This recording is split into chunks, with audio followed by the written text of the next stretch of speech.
Ito po. Bagin po yan. Pero yung kanyang laman po ay similarity sa ano, sa ubi. Ito ang yantok.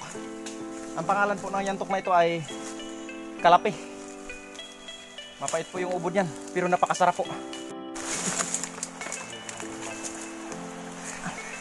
Matigas. Ginagawa mo. Mga mix, ito po yung baging. Baging po yan. Ayun po, dulo niya. Ayun po. Yan. Yan yung baging. Napakalaki po. Oh, malaki pa po sa braso ko. What's up mga mix? Ito po, nagkayayaan naman po kami na maligo sa Napsan.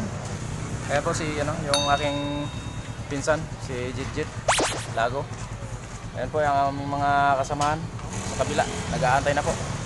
Ngayon po, bago po tayo magsimula sa ating paglalakbay, kailangan po muna natin humingi ng ano sa ating Panginoon. Na sana po, gabayan po tayo sa ating pagmotor.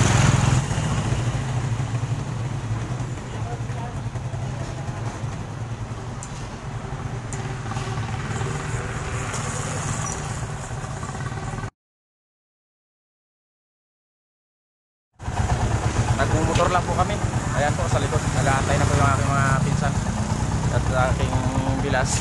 Ngayon po, orasan po namin kung ilang oras po ang aming pagmumotor. Last years po. Umaga.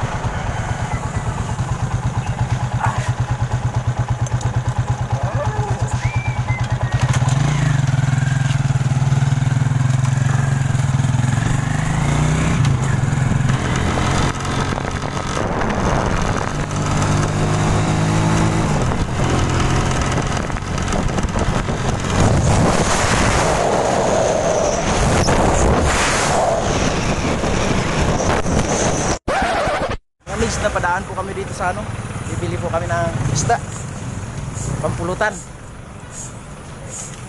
Magkano dito? Boss, magkano dito? 140 ko yan. 140? 140 daw po yung ano mga mix. Salang siguro. Yung medyo pipiliin natin yung ano, yung medyo malaki-laki yung chan. Saan ba? Saan ba yun? Tag 200 daw. Yan kaya tag 200. It's yan tag 200 daw po yung kilo nito mga mix. Paki-kilo lang po. May lato kayo? 20 ko yan. Wala? Sige, pakibalot na lang. Ano isda yan? Nalaki sa po. Laki naman yan. Kanong kilo yan? Kanong kilo yan? Ito? Pag buo 160, pag salaman 200. 160 pag ulo. Pag buo. Pag buo. Apo. Pero pag laman? 200. 200. So, ano? Medyo mahal. Ano? Kasi wala tayong budget eh. Ayan, pagkakapira-pira, mga mix. Kukuha din tayo. 120. May pampulutan na po kami. Ito lang po yung nakayanan ng aking ano, budget. What? Uy, pakalaki yun. Ano sa ito? Una po. Una? Laki naman. 80. Thank you. Ano pangalan mo? Ibsen po. Thank you very much. Dito na po kami mga mix. Ayan. Sarado mo na yung mga trupa. Wala na talaga. Okay, tuloy na po kami sa Napsan mga mix.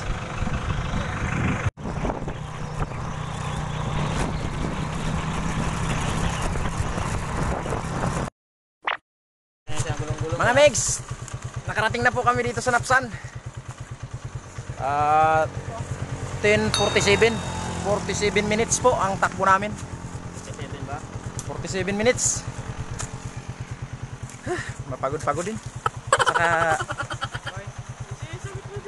ayun o, napakainit ng makina ng motor ko. Bundok na bundok po. Ayan po. Napakasukal pa po ng ano. Gubat na gubat pa po talaga mga migs. Dito tayo dadaan. Dito na lang, mas mababa dito eh. Ayan po mga migs. Pag bago lang daw po kayo sa ano, sa isang lugar, kailangan nyo daw pong pumagat sa puno. Ganito po. Matigas. Hindi na ako. Ganun po kasi yung ano. Kapag bago daw po kayo sa lugar, kailangan nyo kumagat. Iwas po yan sa mga engkanto. Mga bobo! Paalam daw po bilang paggalang sa kanila. Tayo na. Mga amigos. Bababa na po kami dito sa ano, sa ilog. Ayan po. Napakataas po niyan. Ayan po. Mauna po ako. Uy!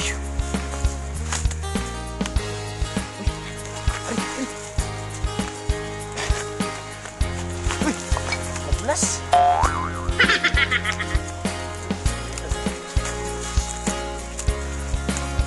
Ayan po. Napakatarik po niyan. Mga amigos. Uy!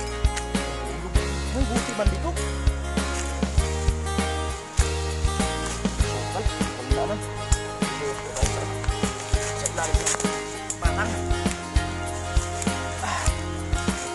Tabi-tabi po. Yan po yung kasabihan ng aming mga ninuno. Bilang pag-aalang daw po sa mga ano po yun, sa mga taglugar. Kung tawagin nila ay yung mga nilalang na hindi po nakikita. Ayan po, dito na po tayo sa ilog.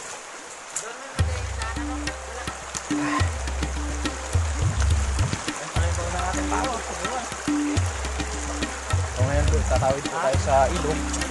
Ngayon po ay tatalon-talon po tayo sa bato. Kangaroo style. Yeah!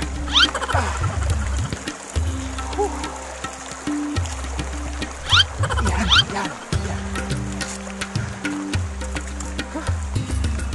Sa wakas, narito na rin po kami. Sa ilog. Ilog po ng Napsan. Sa taon po niyan ay yung tinatawag nilang Salakot Falls. Ayan yung po, ipapakita ko po mamaya. Pupunta po kami roon sa Salakot Falls. Dito lang po muna kami sa Talakot.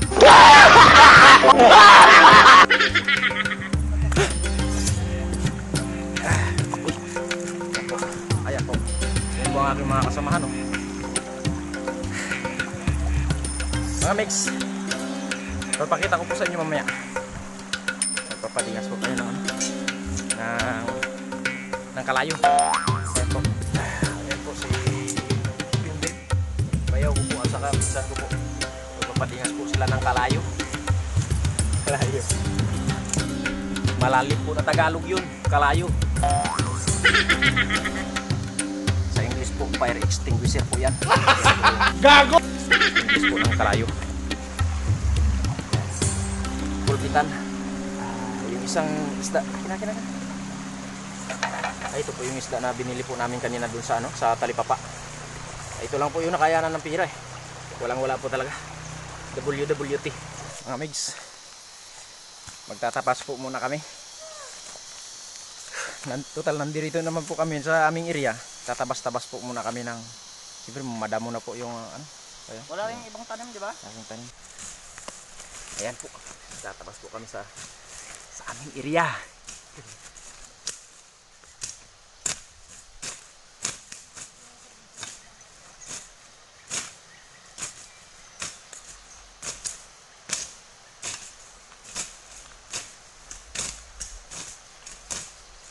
Tingnan mo lang dito yung mga tanim.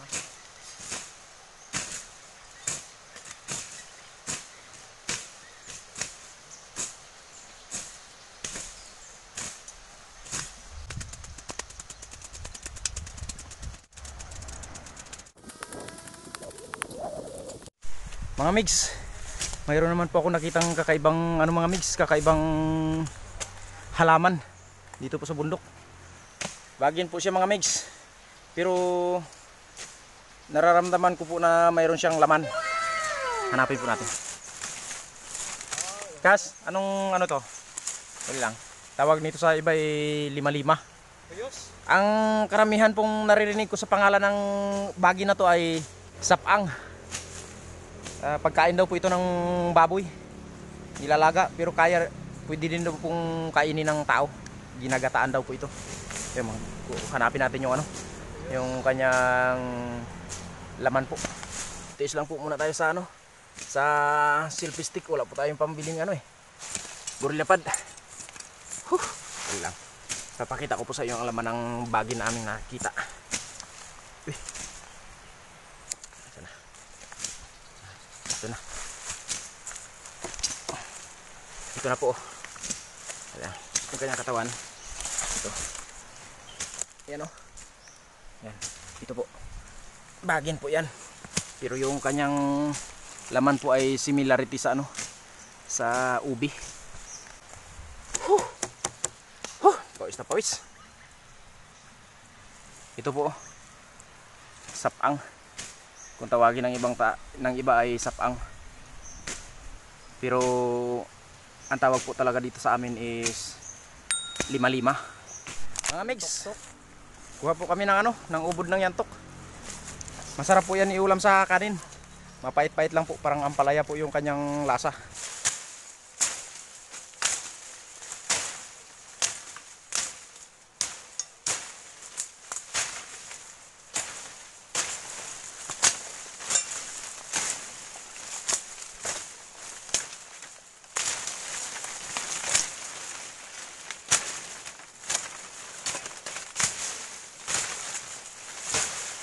Sana po makakita din po tayo ng ng yantok or palasan po.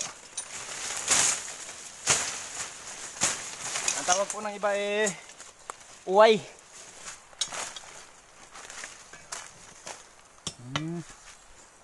Nakakita na rin po ako ng yantok.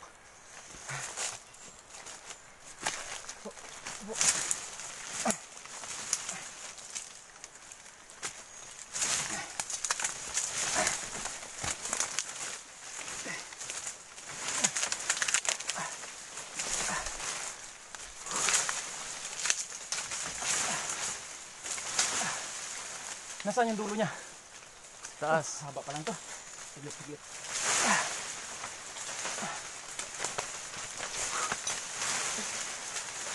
Tigas. Ito po. Yan po. Ito ang yantok. Ang pangalan po ng yantok na ito ay kalapi. Mapait po yung ubod yan, pero napakasarap po. Ubod. Mukhang hindi po natin makukuha yung mataas. Ayun po, yun. Nasa taas. Ang gagawin po natin, ganito na lang po. Dito na lang po tayo kukuha. Sa puno, medyo medyo mas mababa po.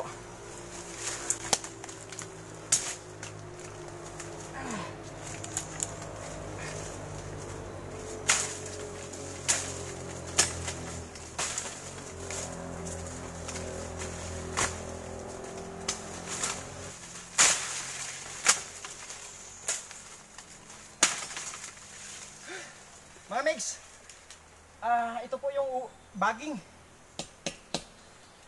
Baging po yan. Ayun po, dulo niya. Ayun po. Yan. Yan yung baging. Napakalaki po. Oh, malaki pa po sa braso ko. Ito, kukuha po muna.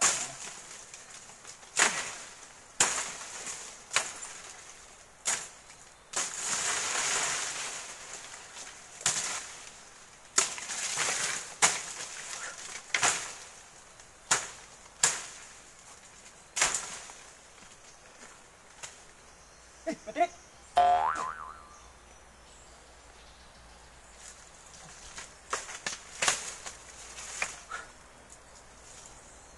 Ayun na po, nakakadalawa na po tayo.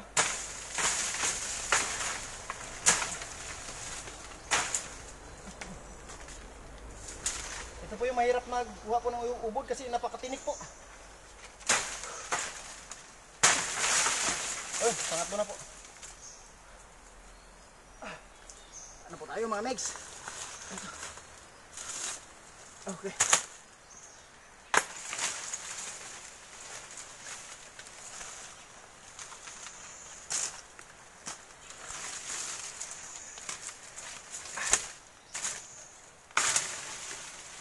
Nawawala pa yung isa. Nasaan na yung isa? Ano? Sa baba. Isa, dalawa, tatlo. Tatlo pala. Mga migs, ihawin na po natin to. Ang ubod ng yantok.